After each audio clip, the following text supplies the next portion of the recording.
Right now on a special edition of WHAS 11 News at 4, we are live in Nelson County, where FBI agents are searching a farm in connection to the disappearance of Crystal Rogers. I'm just praying God is giving me the answers today or tomorrow or whenever it takes. This farm, the last place Crystal was seen alive, and the site of possible evidence that could lead to an arrest. And it is the talk of the town. Businesses who have been supporting the Ballards and the search for years, taking us inside their efforts. As local law enforcement investigate vandalism at the memorial for the first of the unsolved cases in Bardstown. It's bad taste and pretty meditated to go climb up a rock wall to get to it. WHAS 11 News at 4 starts now.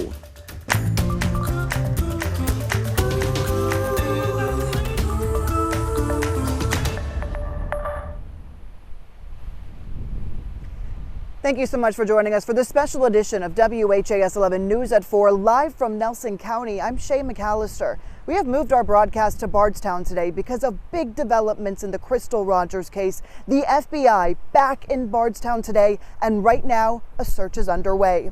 Before you tell you about exactly what's going on, we want to remind you about this case. Crystal Rogers is the missing mother of 5 from Bardstown who disappeared 4th of July weekend 7 years ago. When family hadn't heard from her for days, they reported her missing. That same day, they found her car on the side of the Bluegrass Parkway with her keys, phone, and purse inside. Within months, her boyfriend, Brooks Houck, was named the main suspect in that disappearance. Of course, he has never been charged in the case. And according to investigators, the last place she was seen alive was on Houck's family farm. That is exactly where we are today as investigators execute a search warrant. Well, this is the talk of the town here in Nelson County. Tons of investigators are on this farm. We're going to tell you all about those efforts, but we also have team coverage. Isaiah Kim Martinez and photojournalist Jessica Farley have been spending time in Bardstown today, talking with other businesses who have been dedicated to this search for the last 7.5 years. You're going to hear more from them coming up later in the show. But first, let's get to the search happening right now on a Brooks Houck's family farm. We were allowed past the roadblock behind me, about a mile down the road, where we first saw exactly what the FBI was doing. Multiple tents are put up around the property. We know this property well. We've been here before. There's thick forest, multiple barns and structures, multiple ponds. The FBI seems to be searching through it all. However, we could not see exactly what they were doing. They haven't told us exactly what they were looking for. But when we talked to Sherry Ballard and her family earlier today, she told us she is sure that this could be a huge break in the case. I'm just praying today that I find answers. It's just, I don't really know how I feel. I'm trying not to get too excited about it because I don't want such a letdown if nothing's found. Of course, that is what Sherry always says. She doesn't want to get her hopes up, but she did tell us she is excited, and there's a reason that she feels so passionately about this property. That's because this was the last place where Crystal Rogers was seen alive. Here's exactly what we know about the search today. Investigators first got on the property about 7:30 this morning. Dozens and dozens of them came here. They actually brought the FBI Command Center to be part of this search today. Out of the dozens of law enforcement, it's not just the FBI. There's multiple agencies involved in this search. The Nelson County Sheriffs are here. Bardstown Police are here. And previously, Kentucky State Police have worked when the FBI comes to Bardstown. We haven't seen them here yet today. We do want to take a closer look at what we know about this property because, like I said, searches have happened here before. So here is exactly what we know about this property. The 245-acre farm is located on Pascal Ballard Lane. That's right near the intersection of Loretta Road and Bardstown Road. It's about 9 miles south of downtown Bardstown. Rosemary Houck, Brooke Houck's mom, actually owns the property. Again, it's the last place Crystal Rogers is known to be alive. That's according to police. And it is not the first time investigators have searched here. Our records reveal the family farm has been searched at least 3 other times in the last 7 years. Within days of Crystal Rogers' family reporting her missing, police were at the boyfriend's family farm, closing down Pascal Ballard Lane with police cruisers.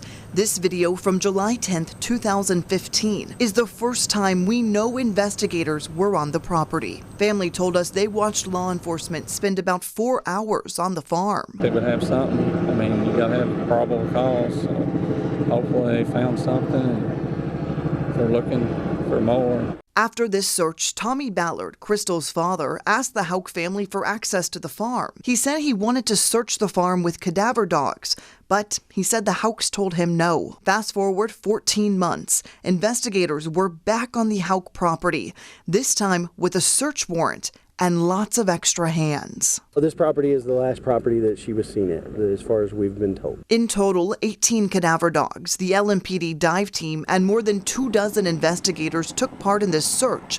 It lasted 2 days. Detectives told our crew they found items of interest, and they towed those items away. I'm hopeful. I think we're moving in the right direction. Former lead detective on the case, John Snow, told us he believed a crime happened on the property. That was a belief shared by Crystal's family. I mean, I felt that the whole time. Whether they find something on the farm or they don't, I still feel like that's where it happened. FBI was on scene for this search more than 6 years ago, helping local investigators comb through hundreds of acres of farmland. It was 4 years before the federal agency took the lead on the case.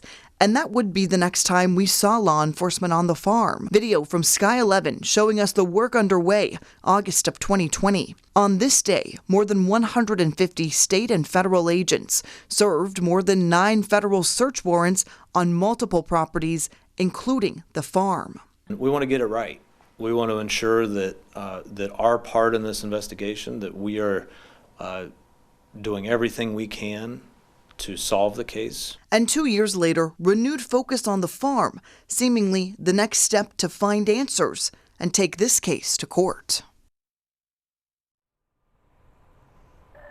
And also happening today, there is a search underway by the Nelson County Sheriff's Office to find the person or people responsible for vandalizing the Jason Ellis Memorial. That memorial sits right off of exit 34 off of the Bluegrass Parkway. It was the very spot where Bardstown police officer Jason Ellis was ambushed and murdered 9 years ago. Here's what we know about that memorial and exactly what happened. In a Facebook post, the sheriff's office says sometime between Sunday and Thursday of last week, somebody destroyed the memorial. They found the metal memorial flag had been removed and damaged. The sheriff's office says the vandalism was deliberate because that flag was bolted to a metal fascinator and anchored to the rock. We have also talked to Ellis's family today. They say they are absolutely devastated. The sheriff has talked to them. He said that this shakes them to their core for more reasons than one. Upset. You know, could it be the person that killed Jason? Could it be this? Could it be that? But somebody that doesn't have closure yet. We're dealing with another heinous crime to something that is Jason Ellis Memorial. And there is a $1,500 reward being offered in this case if your information can lead to the arrest and conviction of the person responsible. Any tips about that vandalism should be reported to the Nelson County Sheriff's Office. Well, we still have a lot to get to out here in Bardstown, including that reaction from the community. We have a live interview coming up, but right now we want to toss it back to WHAS 11 Studios, where Doug Profit has a check of today's news. Doug? All right, thank you, Shay. We'll be rejoining you there in Nelson County at the scene of that search of the farm coming up in here in just a second. But first, I'm joined by Chief Meteorologist Ben Pine. And even I didn't believe it when I heard that you said we were going to have snow flurries in the forecast, because I said, wait a second, has Ben believe this? Has he bought into this forecast that is out there? And you are. I mean, all the weather models are showing it's going to be cold enough later on tonight. We've got a freeze warning, and then we've got this little disturbance that's going to come our way, a little spoke of energy from a system that's over the Great Lakes, and just enough moisture that there you can see it, a pretty decent chance of a little batch of flurries cruising through early tomorrow morning. That is 8 o'clock tomorrow morning right there. So not everybody will likely see the flurries, less chance off to the southwest of Louisville and to the south, but for Metro, off to the east and northeast. A decent chance could be a couple snowflakes flying early tomorrow morning. Protect the plants as well, maybe even the mums. Low temperatures in the upper 20s to around 34 in the city. So all of our region and throughout the Midwest and the Ohio Valley under that freeze warning, and that will effectively end the growing season. So here are the wind chills in the 30s this evening around 8 to 9 o'clock, and then overnight wind chills starting off in the 20s. Really got to bundle up the kiddos out at the bus stop tomorrow morning with the winds still up around 10 to 20 overnight. Right now we're in the lower 50s, wind gust to 31, so it feels chillier than that actual temperature. The humidity low at 31%, and looking at the peak of the fall colors across Kentuckiana right now. So strong northwest flow out there in the 40s in southern Indiana, 50s over the Commonwealth right now. So for this evening, just to grab a very warm jacket if you have plans to head out to Iroquois Park for a jack-o'-lantern spectacular. Our overnight low temperatures will be in the 30s in the city, outlying areas in the upper 20s. Lunchtime tomorrow 44, some chilly sunshine, rather cool tomorrow and breezy with a high of 51. This is going to be some cold air over the next several days, but we've got a big warm up by the end of the week. We'll show you the roller coaster temperatures heading our way coming up. All right, Ben, thank you very much. Some other news headlines here on this Monday. Opioid recovery centers in Kentucky now have access to hundreds of millions of dollars of extra funding. Today, Kentucky Attorney General Daniel Cameron activated an online grant proposal by the Opioid Abatement Advisory Commission. Now, the grant is part of a $478 million settlement to help organizations fight the opioid epidemic. Marla Highball here in Louisville with the Healing Place Recovery Center is overjoyed by this investment. I think that is an incredible opportunity to help men and women who have struggled with opioid use disorder, and they have had that as part of their life, knowing that the state was really ravaged by that, and to know that now as the Attorney General is focused on that and there's funding behind it, individuals like us or businesses like us will be able to provide care to more individuals. Now, that special commission in Kentucky is encouraging businesses to make a submission now. In order to receive funding, submissions must be completed within 30 days. Police are searching for a suspect after a shooting that happened in Shively this morning. Police were called just after 7 a.m. to Dixie Highway near Rockford Lane. Police say they discovered a woman with a gunshot wound, but they also say she wasn't shot at that location. She drove there. No information on exactly where the shooting happened on her or her condition at the moment. If you have any information that can help detectives, call them at 574-LMPD. Now let's go back to Shay McAlister live in Nelson County as we continue our special edition of our 4 o'clock news here today. Shay? All right, Doug, thank you so much. We still have so much to get here right here at 4. Like I said, we will be having a special live interview coming up later in the show. But first, we want to give you more from Sherry Ballard. She talked to us earlier today with her daughter, her son, and Crystal's 2 daughters. The one reason they say this particular search is so critical to the case. That's right after the break. Today's Kentucky Lottery jackpots, Mega Millions back to 20 million, Powerball 480 million. The Kentucky Lottery, providing over $4.4 billion in grants and scholarships.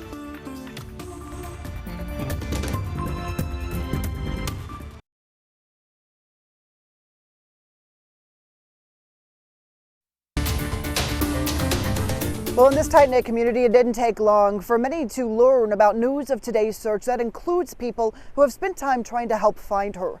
WHAS 11's Isaiah Kim Martinez and photojournalist Jessica Farley are live in downtown Bardstown right now. Isaiah, what are you hearing from the community about this? Well, Shay, as early as 7 this morning, many residents tell me that there was already chatter about the FBI being in town, crossing their fingers that this search will be different. And for one Bardstown company, it takes them all back to this sign, hoping closures in the near future. Hopefully they find something this time or find something more that goes with what they may have already found. Word spread quickly in Nelson County Monday, and the community didn't need notice to quickly understand what's at stake. Hopefully it just helps them put the pieces together. Especially folks like Andy Carey, owner of Carey Sign Company. Missing Crystal Rogers. They've been waiting for signs of progress. 35 years old. 5'9", 159 pounds. Since they started printing theirs just days after Crystal Rogers went missing in summer 2015. Any information, please contact the Nelson County Sheriff this missing person that just basically vanished off the face of the earth. Long before the FBI ever stepped foot into Bardstown taking over her case, Carrie's company was out helping in the search for the mother of 5. That helped to get it out, but here we are 7 years later and not much more known about it. Never thinking many years after they'd still be looking to bring her home. I don't think anybody thought that we'd still be talking about her missing, you know. You'd think you'd have an answer by now. The FBI's return to the small town means everything to those who've spent so much of their time bringing awareness to Crystal's case all around town. They just want to know. People just want to know. When I show you this sign, this is an older one. What does this mean to you? It evokes a lot of emotions. It's like that 7 degrees of separation. In some way, we all know the Ballards. Lifetime Bardstown natives like Katie Marks say they're hopeful but wary. This community and the family has gotten their hopes up so many times that do we hope for the best or hope for the best and expect the worst? Because as long as you see these signs up, it's an ever-present reminder that she hasn't come home yet. That means they're still looking for justice. And of course, we know this process is fluid, so if you'd like to show support during all this, if you want a Justice for Crystal sign, Carrie Sign Company says you can go ahead and reach out to them and they'd be happy to provide. Live here in Bardstown, Isaiah Kim Martinez, WHAS 11 on your side. All right, Isaiah, thank you so much. When we come back, we continue our full coverage of the search for Crystal Rogers, dedicating this entire hour.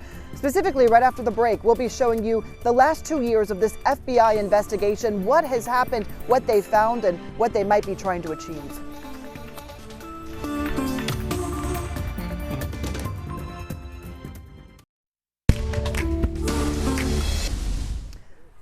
Welcome back to a special edition of WHAS 11 News at 4. We are live in Nelson County today because of big developments in the Crystal Rogers case. A search is underway right now on a property with close connections to Brooks Houck, the main suspect in her disappearance. Here's exactly what we know about the search today. Agents first got on the farm around 7:30 this morning. It was dozens of law enforcement officials. They even brought out a mobile command center, and we know they are executing a new search warrant. You have to have new evidence to come back on this farm, a farm they have been on many times before. Beyond this roadblock, we were able to get a look at what they're doing. We can see them working with heavy machinery, with equipment, even ladders, searching through barns and woods and ponds. They say this is in connection to the missing persons case. We also talked to Sherry Ballard today, who says the community support that she has received can be almost overwhelming, but it is so helpful when she's going through all of this. Without the support of this community backing me, I could not be where I'm at today. It's nice to know that people feel what I feel in my heart and that they really do support me on that. The FBI announced they were taking the lead in Crystal Rogers' case back in July of 2020, 2 years ago. Since then, they have served more than 9 federal search warrants. They have interviewed more than 100 people. They have dug up driveways. They have collected items of interest. We know so much has happened. We put it all together for you guys in a quick timeline so you can see exactly where this investigation stands today. July of 2020, swarms of federal agents ascended on Bardstown, carrying boxes of evidence from Brooks Houck's house. Documents and keys among the items seized. He was home at the time of the search. Nearby, his brother Nick Houck's home was also under search. Dogs sniffing his truck, guns collected from inside his home and removed from the property. 9 miles away, the family farm also a point of investigation. Neighbors told our crews the federal agents were a welcomed sight. I'm so happy it's finally happening. We need them here. You know, for the past year, we've had a number of agents that have been working nonstop on this case. And of course, that's all been behind the scenes. Now it's in the open. Later that month, Crystal's storage unit was searched for the very first time, and her car was collected as evidence. Crystal's mom had been storing it after finding it abandoned on the side of the Bluegrass Parkway with her keys, phone, and purse inside. All of the activity made the family hopeful they could soon see an arrest, but that didn't happen. We didn't hear from the FBI again until about a year later, when they worked with the Nelson County Sheriff's Office to restrict access to a Bardstown neighborhood, narrowing in on a driveway with ties to Brooks Houck. I'm getting goosebumps, and at the end of the day, like I said, it doesn't matter who solves it as long as it gets solved. For 7 days, evidence analysts worked alongside federal agents to dig up a driveway piece by piece, hauling away the concrete, eventually revealing they had seized items of evidence and sent them to the FBI evidence lab in Quantico, Virginia. They never told us what they found, but they did tell Crystal's mom, Sherry Ballard. Yes, ma'am. I was told the day that they found it, and it was a very hard time for me, because what they found could very well be evidence that they needed. And now the search for clues continues. FBI agents back in Bardstown once again focused on a property, the property long considered the last place Crystal Rogers was seen alive. And as you know, Doug, this case and this property have been of such high interest to everyone here in Bardstown, truly a community effort. Lots of questions now about exactly what the FBI might have been looking for or what they might have found. We have reached out to them. We're waiting for an update for them, but the search very well still underway. Doug? All right, and as you've said, Shay, 245 acres. They have a lot of work to do. We'll be joining you again here in just a couple of seconds. We do want to pass along some other news of the day happening today. October is Domestic Violence Awareness Month, and this morning Kentucky Governor Andy Beshear and state advocates called attention to Kentucky's staggering rates of domestic violence, which are on the rise. The governor saying 45% of Kentucky women experience intimate physical violence or rape in their lifetime. Advocates shared warning signs, barriers to escape, and messages of hope. We envision a Commonwealth where everyone has what they need to live, to work, to play, and to love in healthy families, neighborhoods, and communities. The governor signing an official proclamation declaring October Domestic Violence Awareness Month in the state of Kentucky today. If you or someone you know is in a domestic violence situation, remember this. The Center for Women and Families in Louisville has a 24/7 emergency hotline. The number is 844-237-2331, or you can also dial 211 to the Metro United Community Way resource. Sunday marked 6 months since a body of a young boy was found in a suitcase in southern Indiana and made national headlines. That boy has still not been identified. His body was found by a mushroom hunter in rural Washington County, Indiana, back in April. Inside this suitcase with Las Vegas on it, a month later, Indiana State Police released autopsy results showing the boy died of an electrolyte imbalance. The Washington County community laid the young boy to rest in June, marking his grave in loving memory of a little boy known but to God. 6 months later, Indiana State Police investigation into finding the boy's identity and who could be responsible for leaving his body in those woods is still ongoing. If you have any information or if the suitcase looks at all familiar to you, you're asked to call their tip line at 888-437-6432. Well, you've been hearing a lot about the frost warnings coming up, but add this, snow flurries in the Kentuckiana forecast. Yes, it's no joke here as the temperature is going to really drop. Let's check in with Ben for an update on those flurries. And you think it'll really happen, Ben? I think there's a decent chance from Metro Louisville to the north and northeast tomorrow morning, Doug, as we get a little disturbance to move through some of that chilly air that is on top of us now. Typically, we see our first flurries in November, typical first measurable snow late December, so a little ahead of schedule with the freeze warnings that we have across the area as well. There is our Futurecast map showing that chance for some spotty flurries first thing tomorrow morning. That is around 8 o'clock in the morning, so not everyone has that chance to see it, but you might get lucky and see a few snowflakes early tomorrow morning. No impact from that. It'll be very brief early tomorrow morning when that passes through. 28 to 34 are low temps tonight, so all of our area under that freeze warning from 10 p.m. tonight until 10 a.m. tomorrow morning. Check out the wind chills here in the 30s for much of the evening time. Starting off, it'll feel like the 20s with still the winds around 10 to 20 miles per hour, so definitely need to bundle everybody up out at the bus stop and off to work and school. 51 and 54 right now. It feels cooler with that wind gust at 30 and the humidity low at 31%. Strong flow for the northwest, keeping our temps below normal. 40s in Indiana, and over the Commonwealth, we are in the 50s. So over the next 12 hours, temperatures mainly in the 40s before we go to the 30s overnight. Low 34 for the overnight in the metro, but colder in some outlying areas. Chilly sunshine 44 at lunchtime, and tomorrow afternoon a high of 51 degrees. We've got a few days with this chilly air, but we've got a major warm up coming up later in our storm team forecast. We'll send it back out live to Shay. All right, Ben, thank you so much. When we come back, we are live with Team Crystal, the group of civilian searchers who have made it their personal mission to support the Ballard family and find Crystal Rogers. That live interview is right after the break. Today's Kentucky Lottery jackpots: Mega Millions 20 million, Powerball 480 million. The Kentucky Lottery, providing over $4.4 billion in grants and scholarships.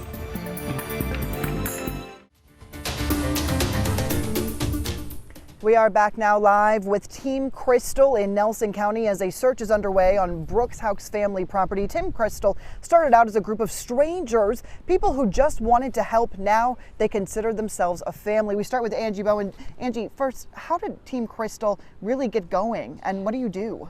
Well, in the very beginning, a lot of the people in the community came out, and then it started dwindling down to us. And we were determined to stick together to help Tommy and Sherry, and we all feel like we know Crystal, even though we never met her. That it's our family now as well. It's incredible because you really did start out as strangers, but Angie, I know you worked side by side with Tommy. Yes, I did. Many, many nights. What do you think he would think about this search today? Wow. He would be very proud. He would be literally, if he was here, he would be saying, thank you for answered prayers. Thank you for helping my family. We need this. This really could be such a huge, huge development. Lonnie, we want to make sure we get to you because this is something, a search of the Hauk family property that everybody calls for and has been wanting to see. What do you think about this? What do you think they might find here? I have no idea, but we hope that something comes from this. With us, Team Crystal and everybody else searching, we have searched almost all the lands around here, but we've never been able to search on the property. So it gets everybody's attention when they are searching this farm, and just hoping that Sherry can get some answers out of this and the whole town can get answers out of this. When you think about what it would take to move this case forward, what is it that you hope that they could find here? Just solid evidence, something that's not just circumstantial or just kind of something that concrete that they can make an arrest so everybody in the whole community can have some peace with this finally. Well, you guys are incredible. You've done such fantastic work for the Ballard family. I know the entire community just loves Team Crystal. Thank you for taking some time with us here on the News at 4. We really appreciate it. Thank you. And when we come back, our coverage continues here live in Nelson County, where we are digging into the other cases. Tommy's and Crystal's, just a few. There are others. We're going to give you the latest updates on those cases right after the break.